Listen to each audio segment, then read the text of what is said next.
আসসালামু আলাইকুম ইউসুফ ভাই। ওয়ালাইকুম আসসালাম। বড় ভাই কেমন আছেন? আলহামদুলিল্লাহ।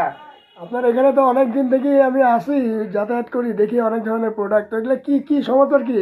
এগুলো মধু কোথাকার মধু, এটা কি সমাচার বলেন তো? মধু রাজবাড়ি পাংশার ভাই।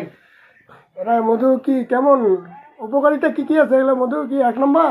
ভাই মধু এক নম্বর আর 2 নম্বর নয় আর কি, আলহামদুলিল্লাহ অনেক ভালো। ভালো না? এটা কত করে বিক্রি করতেছেন? 700 750 টাকা কেজি। আমার ফেসবুকে এই যে আমি কিন্তু কন্টেন্ট ক্রিয়েটর, আপনি তো জানেন। আমার এই যে অডিয়েন্স যদি আপনার ভিডিও দেখে আসি এই মধুটা কেনে, তাহলে কত করে রাখবেন? কি ছাড়টার আছে?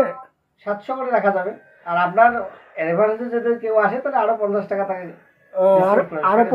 আরো 50 টাকা ডিসকাউন্ট করবেন? জি, জি। আচ্ছা আচ্ছা আচ্ছা, ঠিক আছে ঠিক আছে ঠিক আছে। দেখতে পাচ্ছেন সম্মানিত প্রিয় ফেসবুক বন্ধুরা, এই যে ইউসুফ ভাইয়ের দোকানে এই যে মধু, মধু কিন্তু আমার খুব প্রিয় খাবার। এবং মধু একটা খুব খুব স্বাস্থ্যকর এবং পুষ্টিকর একটা খাদ্য। মধুর বিষয়ে আশা করি আপনাদেরকে আমি কিছু বলতেই চাচ্ছি না, আপনারা জানেনই। আপনারা যারা খাঁটি মধু নিতে চাচ্ছেন, এটা কিন্তু চাষ করা মধু। চাষ করা মধু আমি সবসময় প্রেফার করি এবং সাপোর্ট করি। চাষ চাষ করা মধুটা মোটামুটি ভালো হয়। তো যাই হোক, আপনারা যারা মধু নিতে চাচ্ছেন, এই যে আমাদের আবু ইউসুফ ভাই, ওনার সাথে যোগাযোগ করবেন স্ক্রিনে দেওয়া নাম্বারে। আপনারা এই মধুটা নিতে পারবেন ইনশাল্লাহ। ভালো থাকবেন, সুস্থ থাকবেন। আসসালামু আলাইকুম রহমতুল্লাহ।